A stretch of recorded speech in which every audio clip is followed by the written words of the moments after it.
Thank you all for being here. Ms. Solomon, I want to be sure I understand your testimony. Did I understand you to testify that anti-Semitism is worse under the Trump administration? Hey there, fellow patriots. Welcome back to the channel. Today, I want to talk about something that hits right at the heart of what's happening to our great country. How anti-Semitism is spreading like wildfire, especially on our so-called elite college campuses. I just watched this Senate hearing where Senator John Kennedy absolutely grilled a panel of witnesses about anti-Semitism in universities. And folks, the truth came out. There was even a standing ovation at one point, and believe me, it was well-deserved. Let's break down what happened and why it matters to all of us who love America, value real freedom, and believe in standing up for what's right. Senator, thank you for your question. You don't have to thank me. Okay. Your best thanks is to answer. Okay, well, I'll tell you that anti-Semitism has been rising, especially since the 2017 but has the Trump Charlottesville administration attack. caused that? Is that your testimony? I wouldn't say the Trump administration has caused anti-Semitism. Has there been an increase since Trump has entered office? Yes. Do you see a causal connection there? Yes. Why? Trump has highlighted and platformed neo-Nazis and white supremacists. Okay. Mr. I can't see that far. Racklin. Mr. Racklin, I understood you to say that in answer to Senator Durbin's question, the spending reductions, reducing the federal budget would increase anti-Semitism. Isn't that what you said? No, I did not. I said that the constant threats to cut money to the Office for Civil Rights and the Department of Education prevents the federal government from adequately investigating anti-Semitism and other hate crimes on college campuses. So you think one way to stop anti-Semitism is to give people more money? Is that right? I think one of the ways is to actually fund people that are actually designed to investigate anti-Semitism on college campuses. What's there to investigate? We see it. We see We it, saw but just it. Did you watch television? Did you see what happened at Columbia? Absolutely. Yeah. I mean, it was clear to me that the administration at Columbia and most members of the faculty believed passionately in diversity, equity, inclusion, and the right to hurt Jews. That's what I saw. Isn't that what you saw? I saw. Isn't that what you saw? I saw protesters against the war in Gaza and them using some anti-Semitic slogans and thoughts. I would say, however, that it's hard. I would say, isn't that however, what you're telling me? that That's not what you saw. Now, don't get off the subject on me now. You're telling me that's not what you saw. I'm telling you that it is difficult for the federal government to adequately address the issue of anti-Semitism. Are you telling me the Columbia administration and the faculty was supportive of the Jewish community? I think that they are You trying need to find stop dipping into your ketamine stash. into what? Excuse me? Now, that if we're going to solve this problem, we need to talk about it. And it wasn't just at Columbia. It was at Berkeley. It was at UCLA. It was at Barnard. And Columbia has a history of discriminating against Jewish people. They used to refuse to let Jewish students come to their university. Now, you can try to bubble wrap this, but that's what I saw. If you want to stop a lot of the anti-Semitism, maybe we need to stop teaching kids to be anti-Semitic. Sir, I would relish that opportunity. Let me ask you a question, Ms. Kohab. Did I say that right? Kohav. Do you think it's possible to feel compassion for the Palestinian people without hating Jews? Absolutely. Would you elaborate on that?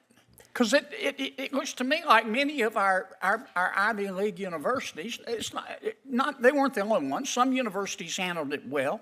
Vanderbilt, University of Chicago, Tulane.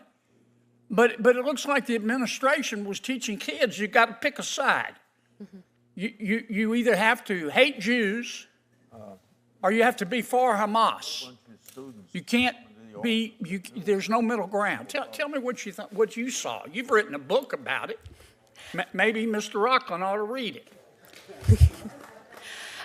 Just because we are testifying, I wrote a chapter in the anthology Young Zionist Voices about what's happening on college campuses, and my book is coming soon, so look out for that. Good plug, but So let me answer your question. Can you feel compassion for the Palestinian people and not hate Jews? Absolutely. I think that what I've seen on college campuses is a pushing of a Marxist framing of the way that you see the world. And this is not only in liberal studies departments. I've taken dance classes, I've taken creative writing classes, where your final project is literally called The Political is Personal. And what they're teaching you on college campuses is that the political is personal and that everything should be personalized. And there's a global north, a global south, a global right, and a global wrong. And the issue with college campuses and what's happening right now in the United States is that we're allowing ideology to drive violence. A society that says that you can commit violent acts based on your ideology because your ideology is correct is a society that's eroding, and that's what I see on college campuses. Now, you asked if I could feel Palestinian peoplehood, right? If I could feel compassion for the Palestinian people. Absolutely. And every night when I go to bed, yes, I pray for the Jewish people, but I also pray for the Palestinian people, for God to send them leaders that actually care more about their safety. Leaders that put their people's safety in order to propel an ideology at risk aren't leaders. If you look at Hamas, they tout what happened after October 7th up until this day as a victory. How can you lie in rubble after thousands of your people have died and call that a victory? So what I see that has to happen on college campuses is de-radicalization. Until you admit that there's a radical ideology happening on a college campus, you cannot fight it. You cannot fight it.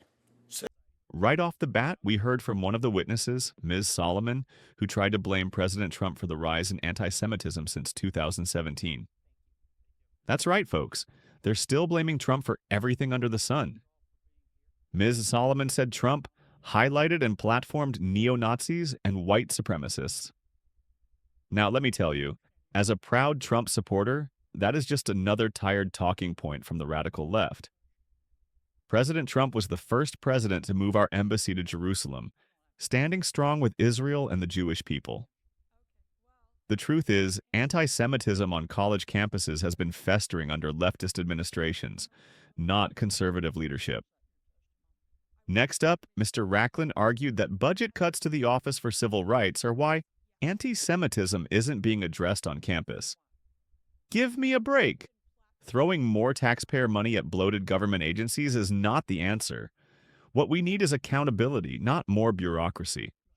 We see the anti-Semitism right out in the open, on TV, in the streets, on social media. You don't need $1 million investigation to know it's happening. You need leaders with a backbone to stand up and call it out. Senator Kennedy nailed it when he called out Columbia University. He said the administration believed passionately in diversity, equity, inclusion, and the right to hurt Jews. And he's right. These universities are hiding behind buzzwords like DEI while letting hatred fester. It's not just Columbia, folks. Kennedy pointed out it's happening at Berkeley, UCLA, Barnard, and more. These campuses are supposed to be about higher learning, but they've become breeding grounds for radical ideology and hatred.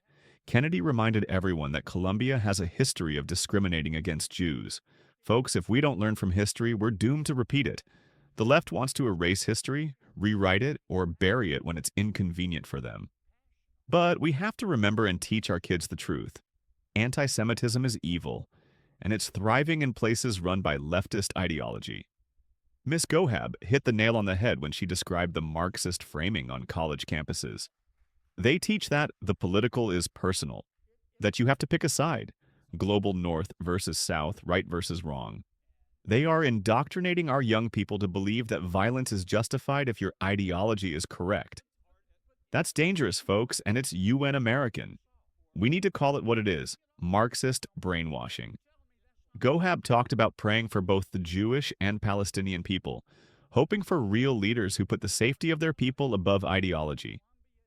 That's the American spirit, compassion, faith, and leadership. But what do we see instead on our campuses? Radical professors pushing division, administrators who are cowards, and students who are being taught to hate. She said we have to de-radicalize our campuses. She's right. But that's not going to happen as long as the left controls academia. Parents, if you're watching, pay attention to what your kids are being taught. Demand accountability from these universities. Don't send your hard-earned money to institutions that hate your values and your faith. Finally, as the hearing wrapped up, Senator Bernal had to remind everyone about the time limits, but the message was clear. There's a lot of passion, a lot of anger, and a lot at stake. Patriots, it's time for us to get involved. Speak out at school boards, run for university trustee positions, support organizations that fight anti-Semitism and radicalism, and most importantly, vote. This isn't just about college campuses. This is about the soul of our country.